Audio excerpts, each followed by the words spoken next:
Good morning, sir. Good morning. Okay, good morning, everyone. Good morning, sir.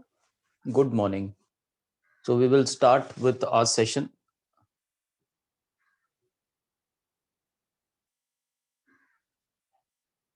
Yesterday, we were discussing about yesterday, we had completed two parts of our first unit. First part was the Contract Act, and the second part was Contract of Guarantee. So, that we had covered yesterday, and we had started with another or the last part of the first unit, that is the contract of agency. What is contract of agency? We had just discussed the meaning of contract of agency.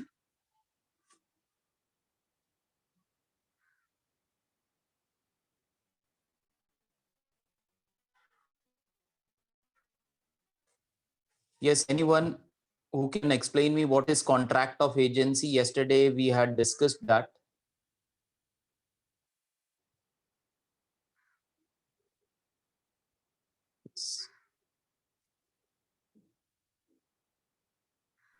Yes, sir, Dipali here. Yes. You gave an example where a person, if he is in Pune and he wants to sell his 3 plots in Mumbai, so he is the Yes. principal, Yes, absolutely. and the person who he has assigned is an agent. Yes. So once he sells his property, that contract will be ended. Yes. And whatever the principal has given him or assured him the amount of brokerage or say something, whatever he earns, so that is decided by the principal. Yes, absolutely correct. So it is correct. That is called as contract of agency. So it will be for a stipulated period of time, maybe for a month, maybe for 15 days, maybe for 7 days or years together. It depends upon the contract of agency between principal and agent. I hope that my voice is audible to all. Yes, sir. Yes, ma'am. Yes, Can sir. you see my screen? Yes, Yes, sir. Okay, okay, okay. So the person who appoints another person to work on his behalf, that person is called as principal, and the person who is working on the instructions of another person, that person is called as agent. He may be working for a fixed remuneration, or he may work for a commission also. So it depends upon what type of contract of agency has been signed between the principal and his agent. So that was related to contract of agency, the meaning of contract of agency. Now we will be discussing what are the essential elements of contract of agency. Now, there, I'll just read out 2-3 lines. Agency is relation between two parties created by an agreement that we had already discussed. The relationship of agency arises when a person is appointed and authorized for the act of another in transaction with the third party. That also we had discussed. Now, two general rules regarding agency are to be fulfilled. For every contract of agency, two rules are to be fulfilled. First rule, a person competent to contract may do by himself, he may do through an agent, except for acts which are personal. So the first general rule for contract of agency is that a person can appoint any other person for doing an act which he himself can do, or he can do it with the help of other person, except the acts which are personal in nature. तो अगर mister A principal है तो और mister B अगर agent है तो क्या essential होना चाहिए? मिस्टर ए जो काम कर सकते हैं वो खुद भी कर सकते हैं या वो काम वो किसी और के थ्रू भी कर सकते हैं। मिस्टर ए एक क्रेडिटर हैं जो इंटरेस्ट पे लोन देते हैं लोगों को। अब वो खुद भी दे सकते हैं या फिर वो मिस्टर बी जो उनके अपॉइंटेड एजेंट है उनको बता सकते हैं कि ये पार्टी का एड्रेस है, इसको यहां पर जाकर लोन देकर आ जाओ और कॉन्ट्रैक्ट साइन कर लो। तो this is a act where the principal himself can perform this act, or he can delegate authority to another person who will be called as his agent, who will be working on his behalf for this particular act. Exception is things which are personal. तो जो personal चीजें हैं उसके लिए आप किसी और को अपॉइंट नहीं कर सकते. Now the best example for this and easiest to understand is contract of marriage. Contract of marriage.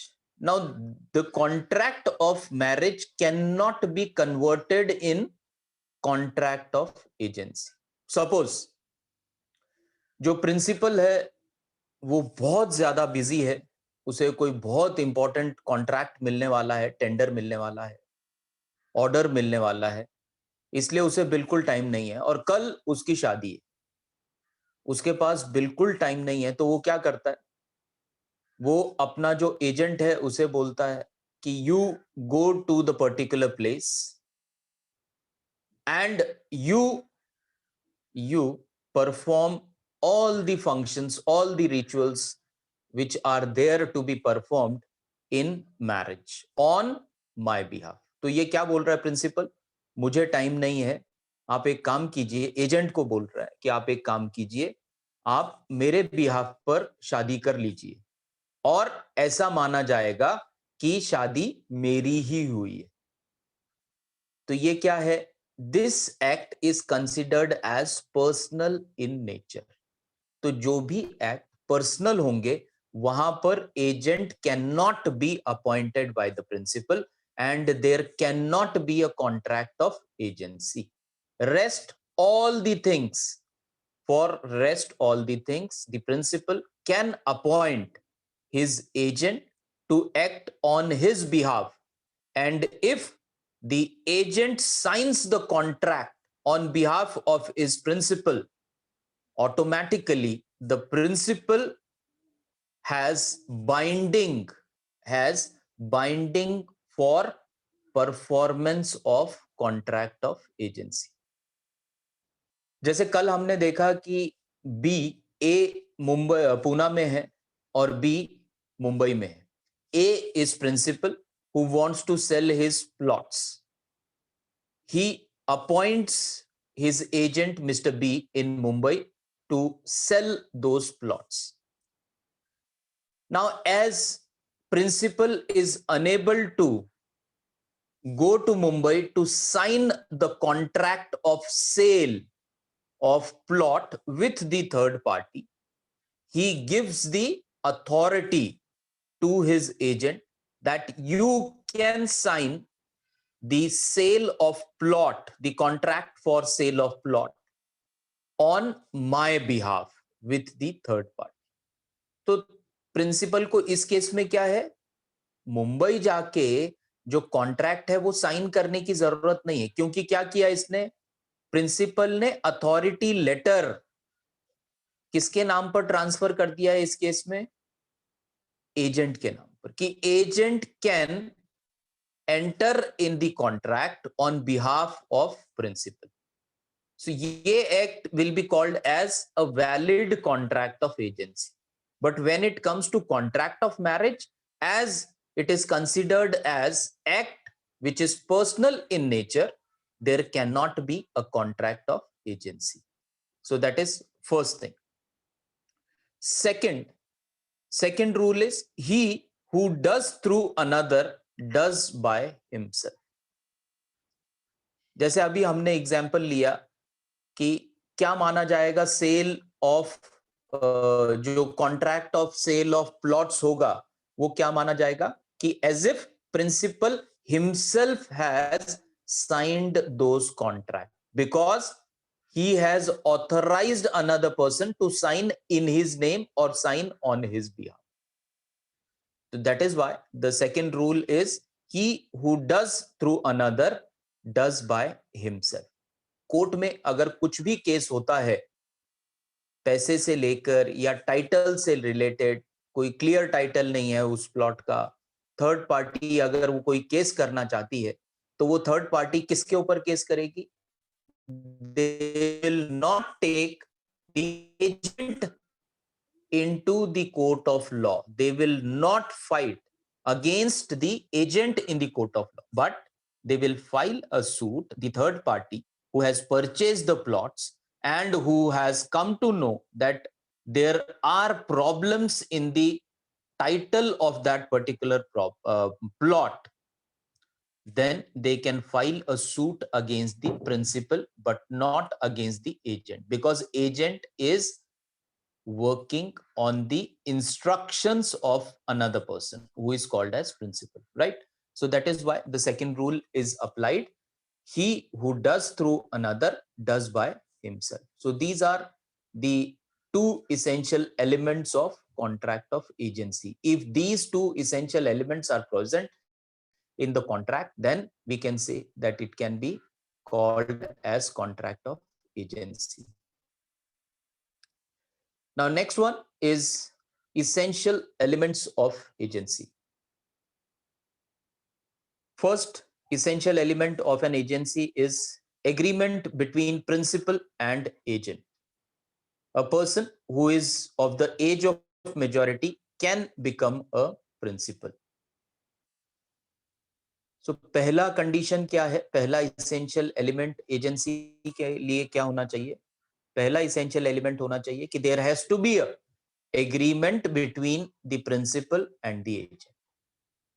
Principal should appoint the agent for a particular purpose or to carry out his business activities, and agent should accept that offer. Agent should accept that recruitment. Agent should accept that yes, I will be working for the principal and I will be following his instructions. So there has to be an agreement between principal and agent. That is the first essential element. Next is a person who is of the age of majority can become a principal. Now, age of majority matlab, normally the age of majority is considered as 21 years. So 21 years is normally considered in most of the cases as the age of majority. तो ऐसा कोई भी व्यक्ति जो अब major है, मतलब उसकी आयु 21 साल से अधिक है, वो व्यक्ति क्या हो सकता है? प्रिंसिपल बन सकता है, राइट? और same is the case applied for agent also, कि एजेंट भी मेजर होना चाहिए. Next is agent is only connecting link between his principal and the third party. He is not bound personally by his act performed on behalf of the principal. यहाँ का अब ये बहुत simple है. We have already discussed the example कि अगर जो मुंबई का एजेंट था प्रिंसिपल का, उसने प्लॉट भेजा जो प्रिंसिपल के नाम पर रजिस्टर्ड था, थर्ड पार्टी को वो प्लॉट बेचा गया. थर्ड पार्टी को बाद में पता चला 1 महीने के कि टाइटल क्लियर नहीं है, टाइटल में प्रॉब्लम है, तो थर्ड पार्टी कोर्ट में केस फाइल करती. तो जो केस फाइल किया जाता है वो एजेंट के अगेंस्ट नहीं, वो प्रिंसिपल के अगेंस्ट किया जाता है. अब क्यों किया जाता है? Because agent is only connecting link between his principal and the third party. Agent क्या है? एक कनेक्टिंग लिंक है, एक ब्रिज है जो दो लोगों को जोड़ रहा है। किन लोगों को जोड़ रहा है? प्रिंसिपल को और थर्ड पार्टी। प्रिंसिपल को प्लॉट बेचना है, थर्ड पार्टी को प्लॉट खरीदना है। अब प्रिंसिपल के पास समय नहीं है, इसीलिए वो इस प्लेस पर नहीं आ सकता और प्लॉट बेच सकता। तो इसलिए ये जो एजेंट है वो प्रिंसिपल के बिहाफ पे वो प्लॉट बेच रहा है। तो it is not his personal act, it is an act which the agent is performing on behalf of his principal. So he should not be considered liable for any default or for any problem which arises in the contract of agency in future. Next, principal should confer authority on his agent to act for him. Now this is considered as very important. Principal should confer authority on his agent to act for him. Agent कब principal के लिए काम कर सकता है और क्या काम कर सकता है? तो जो काम कॉन्ट्रैक्ट ऑफ एजेंसी में मेंशन्ड है वो ही काम वो कर सकता है। और कब कर सकता है? जब एजेंट को प्रिंसिपल के द्वारा वो अथॉरिटी दी गई है कि I appoint you as my agent to carry out the following business of contract of agency. अगर ऐसा इंस्ट्रक्शंस दिए जाते हैं, ऐसी अथॉरिटी अगर शिफ्ट की जाती है प्रिंसिपल के द्वारा एजेंट को, then only he can act on behalf of his principal. अब थर्ड पार्टी को प्लॉट किसने बेचे? एजेंट ने। क्या क्यों बेचे उसने? क्योंकि अथॉरिटी लेटर एजेंट के नाम का प्रिंसिपल के द्वारा रिलीज किया गया कि you sign the contract deal on my behalf. तो वहां पर नाम प्रिंसिपल का था, ओरिजिनल जिसके नाम पर प्लॉट है उसके लिए, पर जो साइन कर रहा है he is his appointed agent, that is principles appointed agent who is signing the contract with the third party. So it says principal should confer the authority. अब हम लोग उसी एग्जाम्पल को थोड़ा सा चेंज करेंगे। जैसे अभी तक हमने देखा कि प्रिंसिपल जो पुणे के हैं उनके पास समय नहीं था, इसीलिए वो मुंबई जाके अपने प्लॉट नहीं बेच पा रहे थे थर्ड पार्टी। सो उन्होंने अथॉरिटी लेटर रिलीज किया एजेंट के नाम का और एजेंट को कहा कि ये अथॉरिटी लेटर मैं आपको देता हूं, आप मेरे बिहाफ पर कॉन्ट्रैक्ट साइन कर सकते हैं, सेल कर सकते हैं प्लॉट का थर्ड पार्टी को। अब इसे अगर हम लोग थोड़ा सा चेंज करेंगे, ये हो गया पहला example. Second example, the instructions of principal was that you contact the suitable parties who are interested in purchasing these 4 plots, and once you shortlist these parties 1 2 3 4 5 6 parties, that these are the parties, 5 parties which are interested in purchasing these plots of the principal, then you forward those details to me, that means principal. तो यहां पर principal क्या instruction दे रहा है agent को कि मैं आपको एजेंट अपॉइंट करता हूं, आपको मेरे प्लॉट के लिए सूटेबल खरीदार ढूंढने हैं, सूटेबल पार्टीज ढूंढनी है जो इंटरेस्टेड है मेरा प्लॉट खरीदने के लिए, मेरे प्लॉट्स खरीदने के लिए। बाद में आपको जैसे ही वो पार्टीज शॉर्टलिस्ट आप करेंगे, कांटेक्ट वो पार्टीज आपको करेंगी, आपको उनके सारे डिटेल्स लेके मुझे फॉरवर्ड करने हैं, बाद में मैं उनसे बात करूंगा, that means principal will talk to them. तो यहां पर एजेंट की कितनी अथॉरिटी थी? उसे सिर्फ सूटेबल पार्टीज को ढूंढना है और वो मिलने के बाद उनके कांटेक्ट डिटेल्स उसे प्रिंसिपल को फॉरवर्ड करना। अब यहां पर अगर बिना सूटेबल पार्टीज के डिटेल्स प्रिंसिपल को फॉरवर्ड किए अगर agent enters into the contract of sale of plots and signs on behalf of the principal. This is violation of the contract of agency. So this contract of agent will not be considered valid in the court of law. Why? Because the authority was not conferred on the agent to sell the plots. Agent की क्या authority थी? उसे सिर्फ suitable parties को ढूंढना है और उनके डिटेल्स प्रिंसिपल को फॉरवर्ड करने। जब उसके पास वो अथॉरिटी ही नहीं है तो वो कॉन्ट्रैक्ट साइन नहीं कर सकता थर्ड पार्टी के साथ, वो प्रिंसिपल के प्लॉट्स नहीं बेच सकता थर्ड पार्टी को, because the authority has not been conferred on agent by the principal. So that is called as principal should confer the authority on his agent to act for him. अगर ऐसा कुछ भी होता है तो कौन responsible होगा? Then agent can be held responsible by the court and a suit can be filed against the agent also.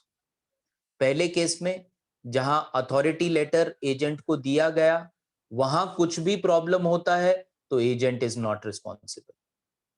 Why? Because he is having the authority conferred on him by the principal. Authority दी गई है किसे? Principal को, agent को principal के द्वारा, पहले case. दूसरे केस में उसे अथॉरिटी नहीं थी, फिर भी वो कॉन्ट्रैक्ट साइन करता है, प्लॉट को सेल करता है, वो पैसा पूरा प्रिंसिपल को नहीं देता है, आधा ही पैसा देता है. तो यहां पर फ्रॉड का केस एजेंट के ऊपर फाइल किया जा सकता है. So these are the essential elements of contract of agency. If you have not understood, please stop me and get your doubt clarified. Now we will talk about the difference between two terms. One is called as agent and the other one is called as servant. There is a difference between the two terms, that is agent and servant. Agent क्या होता है और servant क्या होता है, दोनों के बीच में क्या क्या डिफरेंसेस है? बहुत सिंपल डिफरेंसेस है that we will be discussing now. First one, under agent. Agent is appointed by the person known as principal. He brings principal into legal relationship with the other parties.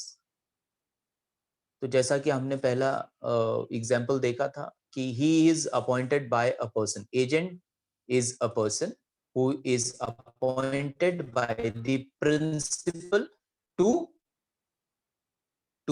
do an act of principal on his behalf. अब agent को principal appoint कर रहा है अपनी agency का, अपनी organisation का, अपने बिजनेस का काम करने के लिए उसे अपॉइंट कर रहा है.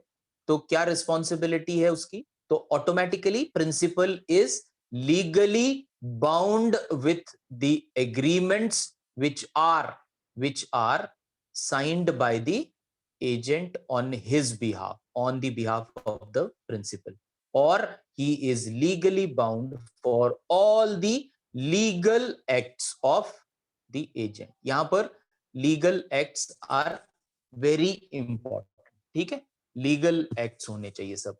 unlawful act के लिए principal is not responsible. Now next one, for servant. Now servant is a person who is appointed by his master, जिसे हम लोग हिंदी में बोलते हैं ना मालिक और नौकर का रिश्ता. तो नौकर को कौन अपॉइंट करेगा? नौकर को मालिक अपॉइंट करेगा. पर एजेंट को कौन अपॉइंट करेगा? एजेंट को प्रिंसिपल अपॉइंट करेगा. Now servant does not represent his employer in dealing with the third parties.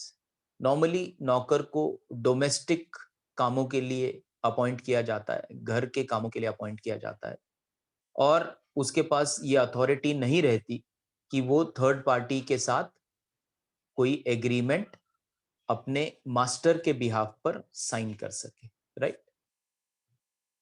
Next, agent, no direct supervision. He has large discretion while performing his duties. No direct supervision. Agent को जैसे हमने पहला example देखा, simple example, appoint किया गया, किसके लिए appoint किया गया? प्लॉट्स सेल करने के लिए। तो डायरेक्ट सुपरविजन यहां पर प्रिंसिपल का नहीं है।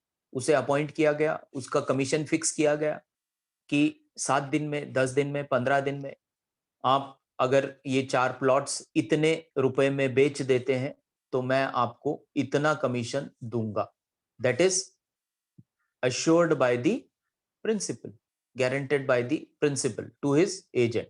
So there is no need for direct supervision. Direct supervision मतलब ऑनलाइन सुपरविजन रखी जा रही है प्रिंसिपल के द्वारा, अरे वो अभी बेच रहा है या नहीं बेच रहा है, वो क्या कर रहा है। अगर 10 दिन का टाइम दिया है, 15 दिन का टाइम दिया है, महीने का टाइम दिया है, तो प्रिंसिपल क्या करेगा? डायरेक्ट सुपरविजन रखने की कोई जरूरत नहीं है। महीने के बाद उसे पूछ सकता है कि 4 पार्टीज मिली क्या, 5 पार्टीज मिली क्या, क्या हुआ, या फिर उससे पहले भी वो पूछ सकता है। पर डायरेक्ट सुपरविजन मतलब minute to minute supervision, daily supervision की जरूरत वहां पर नहीं रहती है। और यहाँ पर जो एजेंट की पावर्स हैं वो भी ज्यादा होती हैं। अब सर्वेंट में क्या होता है? He is expected to obey all the reasonable orders given to him by his master. अब एजेंट में हमने देखा कि एक काम के लिए उसे अपॉइंट किया गया, वो काम दिया गया और उसे एक अथॉरिटी भी दी गई। यहां पर सर्वेंट में क्या है? He is expected to obey all the orders of his master.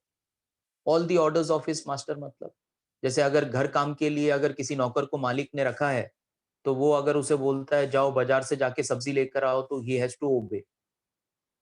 जाओ अभी मेरे लिए खाना बना के दो, तो he has to obey. So that is the difference between the servant and agent. Next, agent has an authority to bind his principal with the third party. That we have already discussed. He agent has the authority because he is not entering into any agreement, not entering into any contract with the third party on his own behalf, but he is entering into an agreement, into a contract with the third party on behalf of his principal. So he is a connecting link. That is why he can bind his principal for his personal actions, personal acts in the contract of agency. Next is servant. A servant has no authority to bind his master to the third party. अब नौकर को उतने अधिकार नहीं रहते, उतने rights नहीं रहते, उतनी अथॉरिटी नहीं रहती कि he can go to other meet third party and enter into a agreement on his master's behalf. Agent is a principal is always liable for the wrongs of his agent done within the scope of agent's authority. अगर agency का काम करते हुए agent से कुछ गलती हो जाती है and that mistake is a normal mistake which would have been committed by the principal himself had he been into that particular job or in that particular situation. So here principal's agent is not liable for that wrong. Wrong मतलब गलती। अगर कोई mistake होती है agency का काम करते हुए और वो मिस्टेक की वजह से कुछ नुकसान होता है, और वो कैसा नुकसान होना चाहिए? It is unintentional, by mistake. अगर इस वजह से होता है तो फिर agent is not responsible, but an employer is not liable for the wrongs of his servant. अब बहुत सिंपल है, महंगी क्रॉकरी अगर नौकर से टूट जाती है तो फिर क्या करना पड़ेगा? नौकर को शायद उसका पगार काट लिया जाए, या जो भी कंडीशन रहेगा मालिक और नौकर के बीच में, वो उसे फुलफिल करना पड़ेगा। पर same is not the case when we are talking about agent. वहां हमने क्या देखा कि एजेंट अपना काम कर रहा था, काम करने के दौरान कुछ गलती की वजह से प्रिंसिपल का नुकसान हुआ. वो नुकसान प्रिंसिपल अब एजेंट से कॉम्पेंसेट नहीं कर सकता, पर उसके लिए क्या होना चाहिए कि वो मिस्टेक जेन्युइन मिस्टेक थी, मतलब किसी से भी वो गलती हो सकती थी, और अनइंटेंशनल थी, इंटेंशनल नहीं थी. Right. Next one, mode of remuneration. For agent mode of remuneration may vary. It includes some commission besides salary. तो रेम्यूनरेशन जो मुबदला रहता है काम करने के बदले में, जो पैकेज, जो कॉम्पेंसेशन, जो सैलरी मिलती है, वो सैलरी के साथ साथ कमीशन भी हो सकता है. किसके लिए? एजेंट के लिए. जबकि सर्वेंट को नॉर्मली वेजेस के ऊपर, मतलब सैलरी के ऊपर ही रखा जाता है, उसे कमीशन नहीं दिया जाता. एजेंट को he may work for several principal at one and the same time. अब जैसे हमने वो एग्जाम्पल देखा कि ए ने जो पुणे में है उसने बी को कांटेक्ट किया अपने प्लॉट्स मुंबई के सेल करने के लिए. तो B who is in Pune can be working for और may be working for 2 principals, 3 principals, or more than that also. There is no fixed limit that a agent can work for only 2 principals or he can work only for 3 principals. It is up to the agent and up to the principal, right? So agent कितने भी principal के लिए काम कर सकता है, सिर्फ काम होना चाहिए. यहां पर servant, a whole time servant usually serves only one master. तो जैसा हम सबको पता है कि एक डोमेस्टिक हेल्प अगर है तो वो नॉर्मली एक ही घर के लिए पूरा टाइम काम करते हैं. Now classification of agents. बहुत सारे एजेंट्स के टाइप्स होते हैं, that we will be taking up for discussion now, कि क्या क्या अलग अलग टाइप्स हो सकते हैं. एक 10-15 types we will be discussing now, कि कौन कौन से एजेंट्स के टाइप्स हैं. First is special agents. Special agent बहुत सिंपल है. काफी सारे क्लासिफिकेशन जो रहेंगे अभी वो नाम के ऊपर ही है. नाम के ऊपर मतलब the name itself indicates the type of agent or the purpose of his appointment as agent by the principal. So first we will take up special agent. तो स्पेशल एजेंट नाम के ऊपर ही है. तो when a agent is appointed by his or her principal for a special purpose, that agent is called as special agent. Now Mr. A, who was principal, had appointed Mr. B as his agent to sell his plots in Mumbai. Now we can say that this can be an example of special agent. For a specific transaction, principal appointed agent for a specific transaction. Once this transaction is over, the relationship between the principal and agent also gets over. कब खत्म हो जाएगी? जब चारों plot बिक गए, पूरा पैसा प्रिंसिपल को मिल गया और प्रिंसिपल ने जो भी रेम्यूनरेशन या जो भी कमीशन एग्री किया था, जो कॉन्ट्रैक्ट में मेंशन किया गया था, वो सारा कमीशन एजेंट को दे दिया. तो agency stands dissolved, agency is no more in existence. So this type of agency or agent will be called as special agent. Special purpose के लिए, स्पेसिफिक ट्रांजैक्शन के लिए जब किसी एजेंट को प्रिंसिपल के द्वारा हायर या अपॉइंट किया जाता है तो that agent is called as special agent. ठीक है, स्पेशल एजेंट। अब general agent, name itself indicates general agent. पहला हमने देखा कि एक ही ट्रांजैक्शन के लिए स्पेसिफिक ट्रांजैक्शन, एक एक्ट करना था, वो एक्ट उसने कर दिया और रिलेशंस खत्म हो गए दोनों के। अब general agent means when a agent is appointed by a principal for performing certain general functions of agency for a period of time, that agent is called as general agent।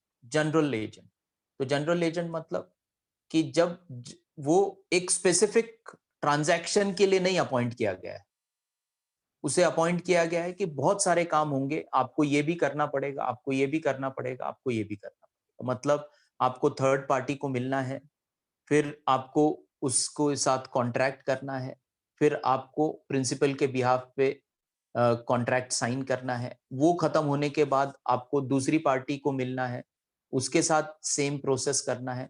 तो ये transaction ongoing process, तो जब ongoing है तब that is called as general agent. Now next one is called as universal agent.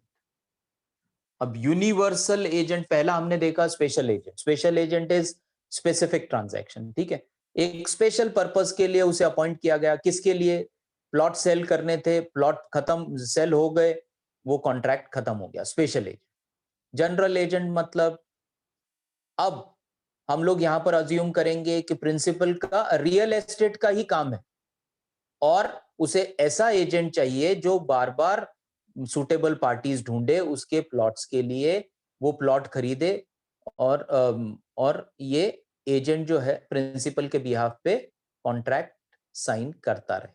तो that is general agent की एक transaction के लिए नहीं, ये ट्रांजैक्शन आगे भी चलते रहेंगे जब तक कॉन्ट्रैक्ट ऑफ एजेंसी खत्म नहीं होता, या फिर 6 महीने के लिए तो 6 महीने तक, 1 साल के लिए तो 1 साल तक, या ज्यादा समय के लिए तो ज्यादा समय तक। अब universal agent, universal, universal means whole universe is included. यहां पर मतलब क्या है कि यहां पर यह है कि जब एजेंट को बहुत ज्यादा पावर ट्रांसफर की जाती है प्रिंसिपल के द्वारा, that agent is called as universal agent. When the agent enjoys all the authorities which are there with the principal, that agent is called as universal agent। अब जैसे हम लोग को बहुत सारी मूवीज में दिखाते हैं या बहुत सारे सीरियल्स में भी दिखाते हैं, या फिर आपने न्यूज में भी पढ़ा होगा कि कई जगह पर हम लोग सुनते हैं कि पावर ऑफ अटॉर्नी ट्रांसफर की जाती। पावर ऑफ अटॉर्नी मतलब क्या? पावर ऑफ अटॉर्नी मतलब कि जितने भी अधिकार कंपनी का जो ओनर है या जो प्रिंसिपल है वो खुद ले सकता है, वो किसी और के नाम पर ट्रांसफर कर देता है कि ये मेरा एजेंट है, मैं 15 दिन के लिए अब्रॉड जा रहा हूं और जितने भी कंपनी के फैसले होंगे वो सारे फैसले अब कौन ले सकता है? एजेंट ले सकता है। वो सारे फैसले पे कौन साइन कर सकता है? एजेंट साइन कर सकता है। So that is called as universal agent. और यूनिवर्सल एजेंट बहुत बहुत रेयर होते हैं क्योंकि कोई भी प्रिंसिपल इतनी ज्यादा अथॉरिटी किसी भी एजेंट को नहीं देना चाहता। बहुत रेयर केस में ऐसा होता है जब कोई प्रिंसिपल एजेंट को यूनिवर्सल एजेंट अपॉइंट किया जाता है, क्योंकि यूनिवर्सल एजेंट मतलब जब सारी साइनिंग अथॉरिटी एजेंट को प्रिंसिपल के द्वारा ट्रांसफर की जाती है, then that agent becomes universal agent. अब जैसे एजेंट प्रिंसिपल का एक छोटी सी कंपनी है प्रिंसिपल की। अब प्रिंसिपल की वो कंपनी है, प्रिंसिपल उस कंपनी का ओनर है, तो owner as a owner principal के पास क्या राइट है कि वो अपनी कंपनी को अगर बंद करना चाहे तो वो बंद कर सकता है, because he is the owner. he has every right to close down his business. Similarly, as a principal, as the owner of that particular company, he has every right to sell his company to another person. कर सकता है ना, legally he is having that right. कौन? Principal, because he is owner of that company. जो owner है या वो अपनी कंपनी बेच सकता है, या वो अपनी कंपनी चला सकता है, या वो अपनी कंपनी बंद कर सकता है। ये सारे अधिकार किसके पास है? प्रिंसिपल के पास। जब प्रिंसिपल ये सारे अधिकार किसी और व्यक्ति के नाम पर ट्रांसफर करता है, एजेंट के नाम पर ट्रांसफर करता है, then that agent becomes a universal agent. अब यूनिवर्सल एजेंट मतलब it is as good as he has become principal in that contract of agency, क्योंकि सारे पावर्स प्रिंसिपल के पास, एजेंट के पास आ गए। अभी तक हम लोग क्या देख रहे थे कि प्रिंसिपल के इंस्ट्रक्शंस पे ही एजेंट काम करेगा।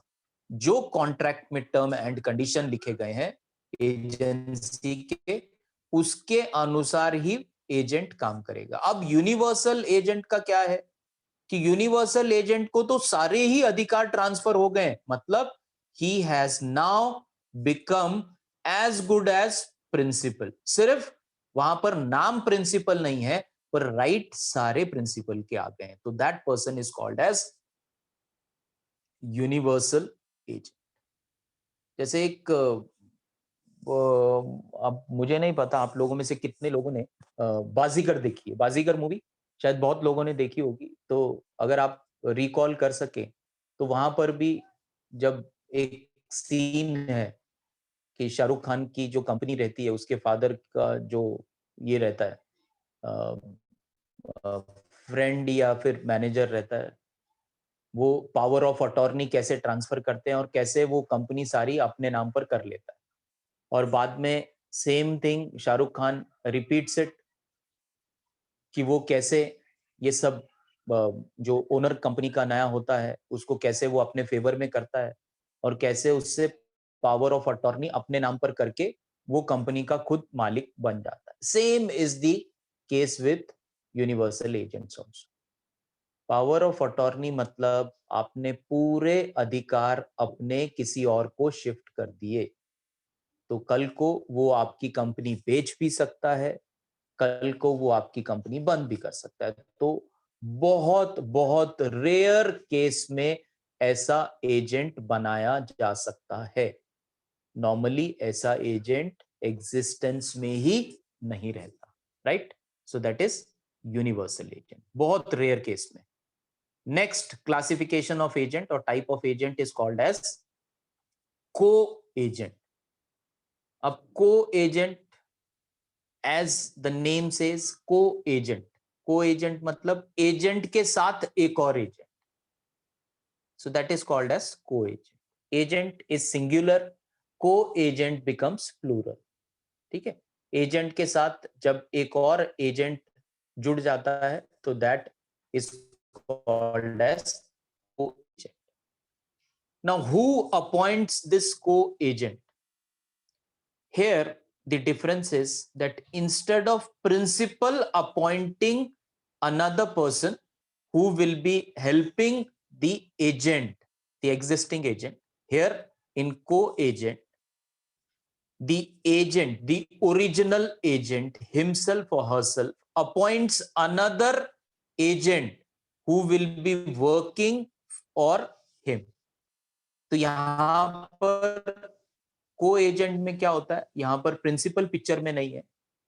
जब एजेंट का काम बहुत ज्यादा बढ़ जाता है और एजेंट वो काम ठीक से नहीं कर पाता, उसे ऐसा लगता है कि अब उसके अथॉरिटी या उसके बस से बाहर हो रहा है इतना सारा काम संभालना, तब अगर वो किसी और एजेंट को अपॉइंट करता है जो एजेंट का काम संभाले, that is called as co-agent. The difference is, for rest every agent, principal is the appointing authority. For co-agent, agent himself is the appointing authority, right? So that is co-agent. Next is substitute agent. अब यहां पर भी name itself indicates substitute agent. Substitute agent मतलब it is replacement of agent, substitute agent. अब यहां पर क्या होता है, यहां पर of course appointment is done by the principal, but the name is suggested, name of the substitute agent is suggested by the original agent, and for some time or for a longer time the original agent is substituted by another agent. That agent is called as substituted agent. Substitute agent. जैसे इसमें हम लोग games में देखते हैं, football में substitutions होते हैं या हॉकी में होते हैं. तो सब्स्टिट्यूट मतलब जब एक प्लेयर अच्छा नहीं खेल रहा है या वो प्लेयर थक गया है या वो प्लेयर इंजर्ड हो गया है तो उसे बाहर कर देते हैं और दूसरा प्लेयर अंदर आ जाता है, तो that is substitute. Same is the case here also, substitute agent. जब एक एजेंट अच्छा परफॉर्म नहीं कर रहा है या फिर एक एजेंट कुछ समय के लिए बीमार है, इंजर्ड हो गया है, वो अब ठीक से अपना काम कुछ समय के लिए, because he is not well, he is unable to complete his tasks within a stipulated time because of his ill health. So at that particular moment, he can suggest his principal the name of another agent, that sir, please appoint this person for 7 days, 10 days, 1 month or more period till I recover from this particular problem. So that person, that agent who is appointed on the request of the original agent or who will be replacing the original agent will be called as substitute agent, right? Next one is called as sub agent. Sub agent matlab when agent is assisted by another agent, that is called as sub agent. अब क्या difference है को agent और सब agent में? को agent और सब एजेंट में क्या डिफरेंस है? एक में एजेंट प्रिंसिपल के द्वारा अपॉइंट किया जाता है और दूसरे में एजेंट एजेंट के द्वारा ही अपॉइंट किया जाता है, right? Now next one is factors. अभी तक अगर आपको कुछ नहीं समझ में आया तो आप पूछ लीजिए. No one is responding. Am I audible? Yes, sir, we can hear you. Yes, sir.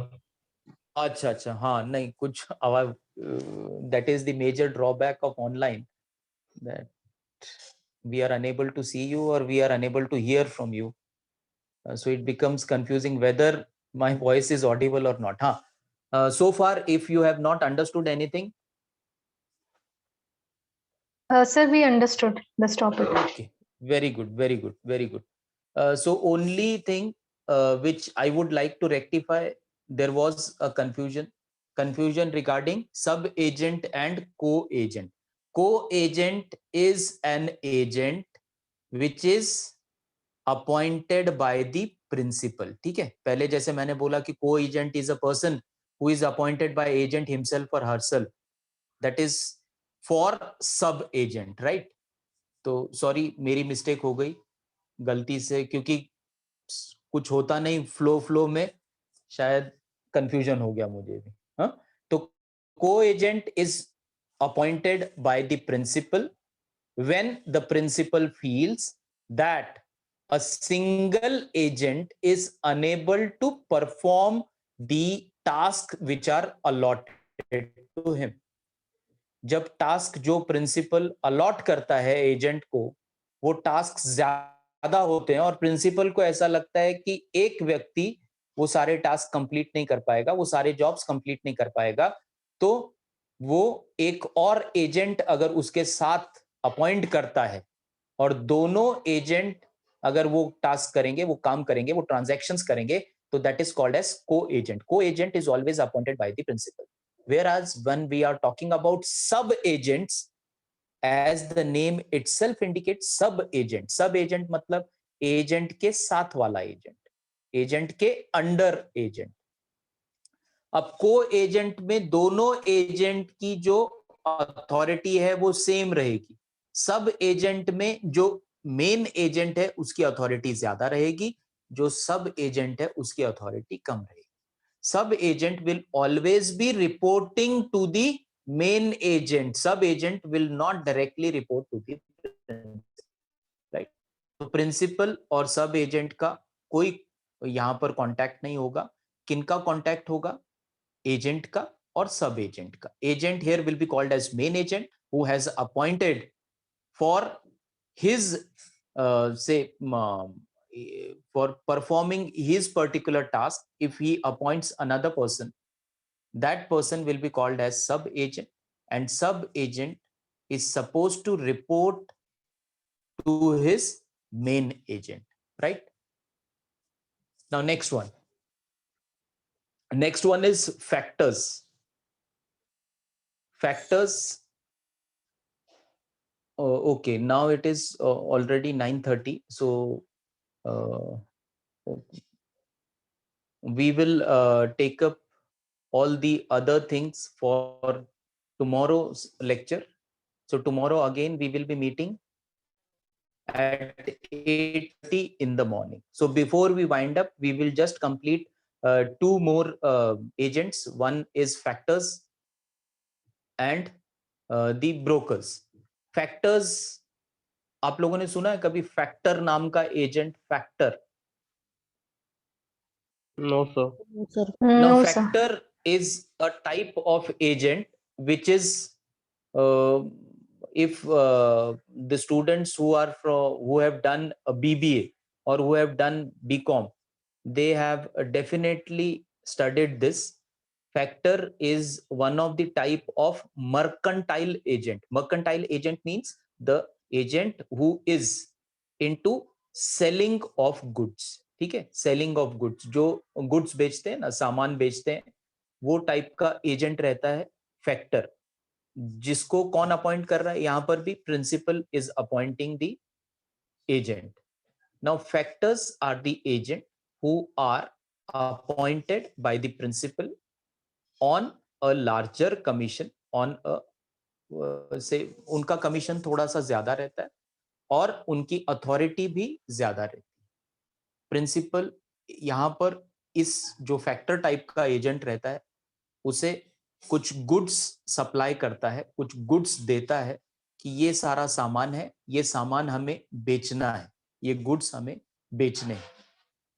अब यहां पर अथॉरिटी फैक्टर को दी जाती है कि मुझे इतना पैसा इस गुड्स का चाहिए. अब फैक्टर क्या करेगा? वो पार्टीज को कांटेक्ट करेगा, वो गुड्स को सेल करेगा. अब वो पैसा कितना चाहिए, that is already fixed between factor agent and the principal. That amount will be given to the principal. Rest amount can be kept with the factor. ठीक है, तो फैक्टर क्या रिस्पॉन्सिबिलिटी ले रहा है यहां पर? फैक्टर ये रिस्पॉन्सिबिलिटी ले रहा है कि मैं सारा सामान आपका बेच दूंगा, पर उसके लिए मुझे क्या चाहिए होगा आपसे? थोड़ा सा कमीशन ज्यादा चाहिए. और अथॉरिटी क्या है कि इतना, अब 1 लाख का सामान है, वो थर्ड पार्टी को कांटेक्ट करता है और थर्ड पार्टी को बोलता है कि मैं ये सामान बेचना चाहता हूं, आपको ये सामान बेचना है. थर्ड पार्टी बोलती है कितने का है सामान, ये बोलता है 1 लाख की जगह 1,10,000 का सामान।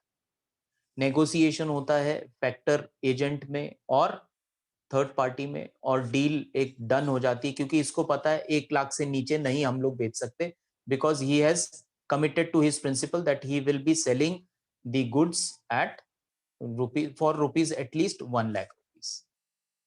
तो 1 लाख रुपीस में वो अगर नेगोशिएशन करके बेच देता है तो that type of agent is called as, यहाँ पे क्या होगा, फैक्टर। फैक्टर एजेंट ये है जिसको पावर ज्यादा है, मतलब ही कैन नेगोशिएट।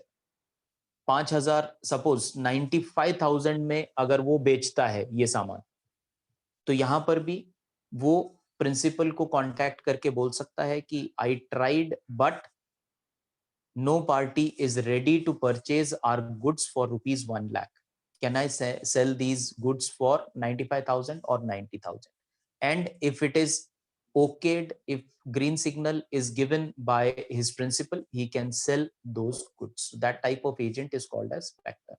broker तो हम सबको पता है broker कौन होते हैं। broker they are normally who become for brokerage। जैसे अगर मुझे फ्लैट रेंट पे चाहिए तो कमीशन एजेंट्स रहते हैं या ब्रोकर्स रहते हैं, they are very much similar to each other, जो ब्रोकरेज के लिए काम करते हैं, right. So that type of agents are called as brokers. Okay, now we will stop here. Auctioneers, commission agents, bulk reader agents, forwarding agents, clearing agents and indenting agents, ये जो 6 types हैं that we will take up for discussion tomorrow. My request will be please read about these agents so that it will be better when we will be discussing in tomorrow's lecture. Tomorrow again, before we close our lecture, just a reminder that tomorrow again we will be meeting at the same time, that is 8:30 a.m. right? And yes, one more important notice is that apart from our regular lectures, we are trying to give you extra lectures every Saturday. So every Saturday at 6 p.m. or maybe whenever the resource person or the person whom we are contacting is available, we are trying to arrange those lectures under guest lecture series. So we are trying to contact the higher authorities of companies or higher position faculties of renowned institutions who can share their thoughts with you, and we have kept Saturday for that. Not only we are trying for that, as we have scheduled your lectures in the morning slot and evening slot, so complete day is with us. So as and when we come across with anything which we feel that it is essential for you, we will be forwarding those links. Suppose X college is organizing a very good lecture and we feel that yes, our students should be part of that lecture. Immediately what we will be doing, we will be sharing the link, registration, everything with you. Our request will be, as soon as it is shared, try to fill the registration form at the earliest, because if some other college is organizing that event, the participations are fixed in number. So apart from their own student, they can say give entry to 5 students, 10 students, or 50 students, or 100 students. It depends upon college to college. So to ensure that you can attend that lecture, whenever we are sharing these information, try to, because it hardly takes a minute or so to fill that registration form. Once the registration form is filled, then you become eligible for that particular lecture also. So apart from our college lectures, if we find anything which we feel that yes, it can be beneficial for you, we will definitely be sharing the details with you. And our request will be that go for it, register it immediately, and attend that program, and we assure you that those programs will definitely be beneficial for you. Now, next thing will be that once you attend these programs, most of the programs will provide you e-certificate of attendance. अगर आप ये programme attend करते हैं तो ज्यादातर programmes में क्या होता है, प्रोग्राम खत्म होने के बाद वो फीडबैक फॉर्म सर्कुलेट करते हैं आपको ऑनलाइन. अगर आप वो फीडबैक फॉर्म भर देते हैं, उसके बाद आपके नाम का एक ई सर्टिफिकेट वो आपको मेल करते हैं. आपको क्या करना है, वो जो ई सर्टिफिकेट आपको मेल पर आया है उसे आपको सेव करके अपने पास रखना है. जब हम आपको बताएंगे तब आपको वो सर्टिफिकेट हमें मेल करना है. जब हम आपके इंटरनल इवैल्यूएशंस फाइनल करेंगे, at that moment we will be taking into consideration everything, कि आपका अटेंडेंस कैसा था, आपका क्लास में पार्टिसिपेशन कैसा है, आपका डिस्कशन है, इंटरेक्शन लेक्चर में कितना है, प्लस आप कितने जो हमने आपको लिंक्स फॉरवर्ड किए वो आपने अटेंड किए, कितने सर्टिफिकेट आपने जमा किए. ये सारी चीजें हम लोग चेक करेंगे और उसके बाद ही डायरेक्टर सर और जो मैनेजमेंट है वो डिसाइड करेगी कि फाइनल इंटरनल मार्क्स कितने होने चाहिए. राइट. तो जितना आपको हम ये नहीं कह रहे हैं कि सपोज अगर हम लोग 10 लिंक्स आपको भेजते हैं, आप जॉब कर रहे हैं, आपको पॉसिबल नहीं है, no problem, but whenever it is possible for you, try to attend those lectures because these lectures definitely will be beneficial for you, right? So with this we will end today's session, and tomorrow we will meet at 8:30 a.m. Thank you everyone. Thank you, sir. Thank you, sir. Thank you.